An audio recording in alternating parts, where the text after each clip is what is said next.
Bonjour à toutes et à tous, donc dans la précédente vidéo, on a justement évoqué la manière dont on peut réaliser un acte à deux de manière saine et harmonieuse. Aujourd'hui, on va expliquer comment est-ce qu'il y a des transmissions, des échanges qui s'effectuent lorsqu'on réalise un échange à deux et comment cela du coup peut apporter plus d'harmonie ou plus de disharmonie dans notre couple. Donc, avec Luna, ce qu'on vous partage, c'est avant tout notre expérience, ce qu'on a vécu nous-mêmes durant ces dernières années. C'est des choses qu'on a appris, mais qu'on a surtout expérimenté dans notre vie, dont on a ressenti les bénéfices et les désavantages. Donc, la première chose à comprendre, c'est que cet acte sexuel, il est neutre, mais qu'on a deux manières de le réaliser. La manière inconsciente et la manière consciente.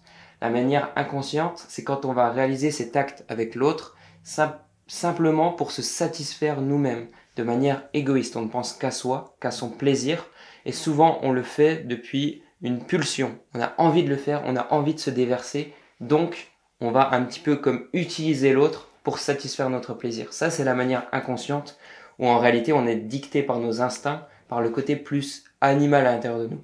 La manière consciente, donc on agit depuis l'espace de notre conscience, notre réelle nature intérieure, c'est la manière dont on va chercher à s'unir à l'autre, réaliser une réelle union, un partage, où on pense d'abord à l'autre avant soi. On pense réellement à donner et à envoyer tout ce qu'il y a de plus beau, tout ce qu'il y a de plus harmonieux à l'autre lors de l'échange. Dans ce cas-là, l'échange n'est pas du tout de la même nature. Et c'est ce qu'on va vous expliquer aujourd'hui, c'est que la transmission dans l'un ou dans l'autre n'est pas du tout la même. Donc il faut savoir que dès qu'il y a pénétration, il y a un échange qui se fait entre les deux partenaires. C'est pas uniquement physique, c'est aussi émotionnel. Donc, quand on va le faire de manière inconsciente, par exemple, on va venir se déverser dans l'autre. On va venir le faire depuis l'espace d'une pulsion, pour le plaisir. Donc, on vient un peu comme se soulager à l'intérieur de l'autre. Et à ce moment-là, du coup, on va déverser aussi tout ce qui vient nous agiter de l'intérieur. Toutes ces émotions refoulées, tous ces désirs, toutes ces peurs, tout ce qui vient en réalité nous troubler. Donc on va redonner à l'autre tout cela. En fait, c'est un petit peu comme si on vidait ses poubelles à l'intérieur de l'autre, que tout ce qui nous agite, tout ce qui est entre guillemets du domaine de l'émotionnel qui nous trouble, on va le redonner à l'autre. Donc c'est pour ça que quand vous transmettez ça à l'autre lors de l'acte, vous n'apportez pas plus d'harmonie dans votre relation avec l'autre. Au contraire, vous allez apporter de la disharmonie. Et l'autre ne va pas ressortir de cet échange avec quelque chose de sain, d'harmonieux et de constructif. Et en parallèle, du coup, quand on fait l'acte de manière consciente, en fait, ces échanges-là vont aussi se faire, sauf que ce sera des échanges d'amour, ce sera des pensées l'un envers l'autre, de joie, de respect, de douceur et d'harmonie en fait. Ce sera tout simplement juste la manifestation physique de votre amour, de cet amour très fort que les deux partenaires ressentent l'un envers l'autre. Et par la suite, forcément, après un acte comme celui-là, on se sent justement encore plus soudé, encore plus... les liens se renforcent en fait dans le couple quand on le fait donc de manière consciente parce qu'on s'est échangé des belles informations, des beaux sentiments, des sentiments qui viennent du cœur. Et là, donc, c'est des beaux échanges. Voilà, il y a plus de respect et d'harmonie, donc il y a plus de stabilité naturellement dans le couple. Donc dans le côté inconscient, quand on réalise les actes sexuels de manière inconsciente, ce que ça va amener à long terme, c'est qu'une fois, on va ressentir qu'il y a une petite gêne. Au bout de plusieurs fois, ensuite, il y a réellement, il peut y avoir de la culpabilité chez l'homme, il peut avoir ce truc de se sentir abusé chez la femme. Et la relation va venir se ternir petit à petit, va venir s'assécher. Parce qu'en fait, on va puiser chez l'autre et l'autre va puiser chez nous. Ces deux relations à sens unique, on va puiser tout ce qu'on peut chez l'autre. Et donc à ce moment-là, ça vient s'assécher. C'est comme si l'un va sortir des seaux d'eau du puits et l'autre, de la même manière, va faire la même chose. Donc il n'y a pas d'échange. Ce n'est pas constructif. On ne s'élève pas à deux. Au contraire, on va tirer sur l'autre et l'autre va se tirer aussi et on va rien se donner en retour. Donc, à part des poubelles en réalité. Voilà, donc on va venir s'assécher l'un et l'autre, on va venir ternir cette relation ou alors redonner que des choses qui sont refoulées, que des désirs, des peurs, des choses qu'on n'arrive pas à gérer par nous-mêmes. Et à ce moment-là, en fait, quand on aura trop abusé l'un et l'autre, quand on aura trop manqué de respect l'un à l'autre, ça finira par briser la relation. Et là se crée quelque chose de magnifique, c'est un cercle vicieux où on va aller chercher d'autres personnes pour avoir des relations courtes. On va pouvoir à nouveau se déverser avec la personne, par exemple coucher juste un soir, parce qu'on aura trop accumulé de pulsions, parce qu'on aura accumulé trop de choses à l'intérieur de nous, et on va venir les déverser sur une personne qu'on ne connaît même pas, ou comme ça on ne fait aucun lien, on n'a pas besoin de créer quelque chose de durable, et on peut simplement jeter nos poubelles chez la personne. C'est ça. Et c'est ce qui est à l'œuvre aujourd'hui de plus en plus dans notre société. En tout cas, c'est notre avis pour nous. C'est entièrement lié. Et le fait que beaucoup, malheureusement, pratiquent cette sexualité de manière inconsciente, ça conduit à ce que beaucoup de couples, de personnes n'arrivent plus à construire une belle relation durable, pleine d'harmonie, pleine d'amour, pleine de respect, et au contraire, certaines personnes vont même vouloir se tourner, comme il l'a dit, dans des relations de consommation. On consomme, ça change rapidement, tout le temps. Il n'y a aucun lien qui se crée avec les personnes, c'est juste on se déverse chacun, et puis on change, parce que forcément, imaginez-vous bien que quand on le fait de manière inconsciente, puisque c'est purement juste pour se déverser, comme il l'a expliqué par la suite, c'est très dur de garder ces liens, de garder cette belle construction, de garder cet amour, quand il n'y a même pas ce respect dans un acte aussi sacré et aussi puissant. Donc, je fais souvent le parallèle avec l'alimentation, par exemple. Là, on pourrait faire le parallèle avec le fast-food, c'est-à-dire on va faire des relations qui sont rapides, de consommation, où on va se faire plaisir, mais au contraire, derrière, qu'est-ce qu'on va recevoir en fait dans notre corps, dans nos émotions? C'est quelque chose de stagnant, qui est pas bon pour nous, et qui, à long terme, nous fait pas du bien en fait, en réalité, et nous permet pas d'avoir une relation qui est saine et constructive. Et donc la méthode en réalité pour sortir de ce cercle vicieux de la recherche constante de nouvelles relations, de nouveaux moyens de se déverser intérieurement, c'est de ne plus avoir besoin en réalité de rejeter cette agitation intérieure chez l'autre, mais de savoir déjà la gérer intérieurement. Et ça peut provenir que d'une chose, c'est de la transformation intérieure. Donc souvent, ça prend du temps parce que la société nous a dit c'est bien de le faire beaucoup de fois, c'est bien de le faire avec beaucoup de partenaires, et du coup c'est la norme aujourd'hui. Donc pour refaire le chemin inverse, ça prend du temps. Mais globalement, ça provient d'une transformation intérieure, de par la mise en pratique, d'une écoute de son intérieur, et d'apporter de l'amour en réalité à notre corps et à notre vie en tout terme, d'apporter de la conscience dans chaque chose qu'on fait tous les jours. Donc par exemple, le simple fait de méditer, de faire de la respiration profonde, ça permet de gérer un petit peu plus intérieurement cette agitation et de ne pas avoir à l'expulser chez l'autre, à la déverser, par exemple dans nos relations sexuelles. Le fait d'avoir une meilleure alimentation, le fait de prendre soin de soi en fait dans sa globalité. Donc ça, j'en parle avec Luna dans d'autres vidéos sur la chaîne YouTube. C'est par quelle pratique, par quel changement dans notre quotidien on peut arriver à une transformation intérieure qui fait qu'on ne recherche plus à se déverser, à refouler cette agitation chez l'autre. C'est ça, en fait on n'en a même plus besoin quand on arrive à trouver un certain équilibre et à soi-même, sans avoir besoin de l'autre et donc d'utiliser l'autre, soi-même on peut réussir à trouver cet équilibre en nous et à justement laisser passer ces émotions et ces informations en fait pour nous-mêmes les gérer.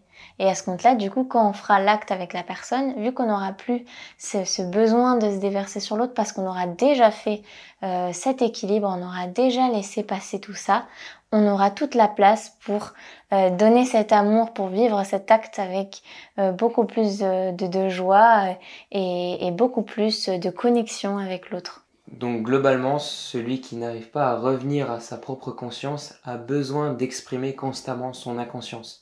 Mais ça, c'est pas forcément quelque chose de mauvais en tant que tel.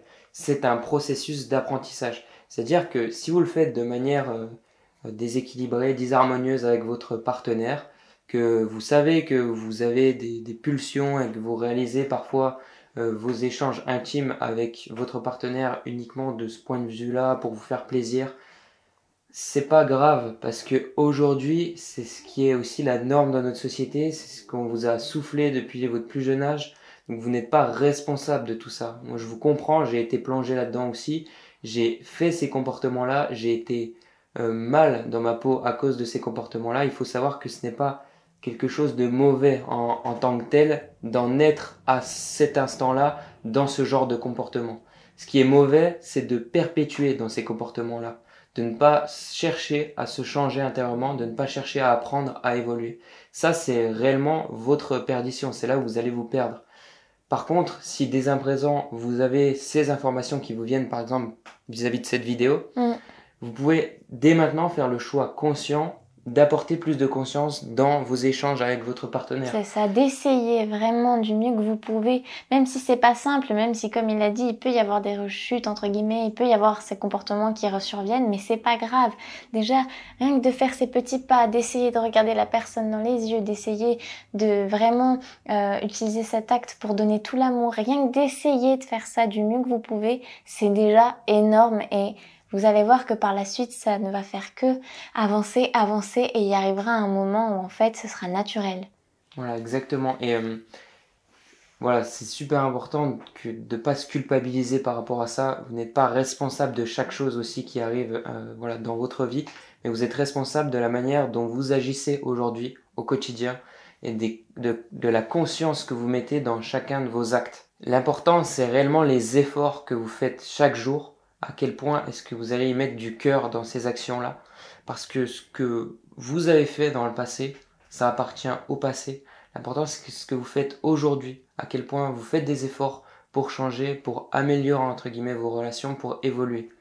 Donc, ne vous focalisez pas sur ce que vous avez pu faire, sur ce que vous pouvez faire même encore à l'heure d'aujourd'hui parfois, mais voyez ça comme un déséquilibre qui vous tend à plus d'équilibre. Vous expérimentez ce que vous n'êtes pas pour savoir un petit peu plus qui vous êtes. Parfois, vous allez donc refaire cet acte de manière disharmonieuse. Vous allez le refaire depuis l'espace d'une pulsion pour vous faire plaisir. Mais comment est-ce que vous allez vous sentir après l'avoir fait de cette manière-là? Vous allez ressentir qu'il y a quelque chose qui ne va pas intérieurement, qu'il y a une disharmonie qui se crée. Et à ce moment-là, vous allez vous dire, mais ça, c'est pas moi. C'est pas ce vers quoi j'ai envie de tendre. C'est pas, pour moi, la vérité de la relation que j'ai envie d'exprimer, j'ai envie de vivre avec mon partenaire. Et à ce moment-là, oui, vous allez vous perdre un petit peu, oui, vous allez retomber. Mais vous allez tomber à chaque fois et vous allez revenir vers cette vision-là, vers cet idéal-là. Et c'est ça qui vous tend à long terme à l'incarner pleinement. Et il faut jamais faut jamais penser que vous n'en êtes pas capable. Parce que ça, c'est faux. Voilà, vous êtes capable de réaliser simplement des actes où vous connectez intimement avec la personne, mais aussi sur tous les autres plans, par l'amour, par l'union, que vous avez une relation respectueuse, harmonieuse, et que du coup ça se reflète dans votre couple, dans la vie de tous les jours. Parce qu'aujourd'hui, pourquoi il y a beaucoup de couples qui se séparent? Pourquoi il y a beaucoup d'enfants qui se retrouvent avec des parents divorcés? Parce qu'il y a beaucoup de parents qui créent des relations uniquement du point de vue du plaisir, uniquement du point de vue corporel. Donc il n'y a pas cette notion de respect, il n'y a pas cette notion d'harmonie, donc il n'y a pas cette stabilité qui en découle. Et naturellement, du coup, on a des relations familiales qui sont divisées, on a des relations même dans nos projets professionnels qui sont beaucoup moins stables parce qu'on ne retrouve pas cette stabilité dans notre vie de tous les jours, parce qu'on agit de manière inconsciente dans notre vie de tous les jours et dans nos actes sexuels. Donc dès maintenant, recherchez de la conscience dans chacun de vos actes, pas seulement dans vos relations intimes, mais dans chaque chose, que ce soit dans votre alimentation, que ce soit dans vos projets professionnels, que ce soit dans votre manière simplement de vivre au jour le jour. Oui. C'est la chose la plus importante que vous pouvez faire dès maintenant et qui va vous apporter en réalité ce bonheur à long terme. Il faut savoir que moi, il n'y a pas si longtemps que ça, j'étais vraiment plongé dans des déséquilibres au point de vue sexuel, que j'étais constamment dans cette sorte de pulsion, dans cette sorte d'addiction, que ce soit du côté de la masturbation ou lors de l'acte à deux. Je le faisais pas d'une manière harmonieuse, entre guillemets. Et qu'aujourd'hui, avec Luna, on a créé du coup des solutions pour que si d'autres personnes vivent les mêmes situations que moi je pouvais vivre auparavant. On a notamment mis en ligne un e-book que vous pourrez retrouver dans la description. On vous donne un petit peu tous nos conseils. Donc cet e-book, on va venir le confectionner au fur et à mesure du temps. On va venir l'améliorer, le remplir pour que vous ayez réellement quelque chose qui est gratuit, accessible, pour vous aider dans votre cheminement. Mais également, on a fait quelque chose pour ceux qui veulent vraiment vivre l'expérience physique, qui veulent se rassembler avec d'autres personnes dans le même cheminement, qui veulent vivre quelque chose de plus intense, voilà, où c'est quelque chose où ce n'est plus de l'ordre du virtuel, mais réellement où on va simplement pratiquer des exercices ensemble, où on va voir l'alimentation que nous on fait, et littéralement le vivre en fait. C'est ça le but. Donc la prochaine retraite, ce serait le 29 septembre jusqu'au 3 octobre. Et avant, nous, ce qu'on a décidé de faire, c'est de proposer des appels à titre participatif. C'est-à-dire que vous n'êtes pas obligé de payer, mais à la fin de l'appel, vous pouvez donner ou pas. C'est comme vous le sentez. Comme ça, en fait, pour les personnes qui aussi ne peuvent pas expérimenter quelque chose de physique, eh ben, elles peuvent toujours aussi nous appeler. Donc il y aura les appels pour les hommes que je gérerai, les appels pour les femmes que Luna gérera. Vous pouvez vraiment nous poser des questions personnelles. Vous n'êtes pas obligé de vous conférer à une normalité, entre guillemets, à quelque chose de collectif qu'on va aborder juste dans les vidéos YouTube ou dans l'e-book. Là, vous pouvez directement nous poser vos questions personnelles. On peut y répondre. Et donc, pour venir à une retraite, comme on va passer plusieurs jours ensemble, c'est important qu'on voit de quelle manière est-ce qu'on peut vous aider, si on peut réellement vous aider dans votre démarche. Et si voilà, il y a le feeling quand même entre nous, c'est important pour nous déjà d'établir un premier contact avec la personne. Et c'est pour ça qu'on va demander à chaque fois aux personnes qui sont dans une démarche sincère de changer intérieurement, d'apporter plus d'harmonie dans leur quotidien, de réserver un appel avec nous. Donc encore une fois, c'est à titre participatif. Et à la fin, une fois qu'on vous avez exposé vos problèmes, que vous avez discuté avec nous, qu'on a créé un premier contact, vous pouvez aussi énoncer pourquoi pas votre participation à une retraite. C'est à partir de ce moment-là où nous, voilà, vu qu'on a eu un premier contact avec vous, on peut ouvrir l'inscription à une retraite. Voilà, c'est pas juste des inscriptions qui vont se faire virtuellement. Bon, du coup, on espère que cette vidéo vous aidera et n'hésitez pas à mettre des commentaires si vous avez des questions ou quoi que ce soit, on y répondra tous les deux avec plaisir. Et sur ce, on fait de gros bisous. Ciao, ciao! Bisous!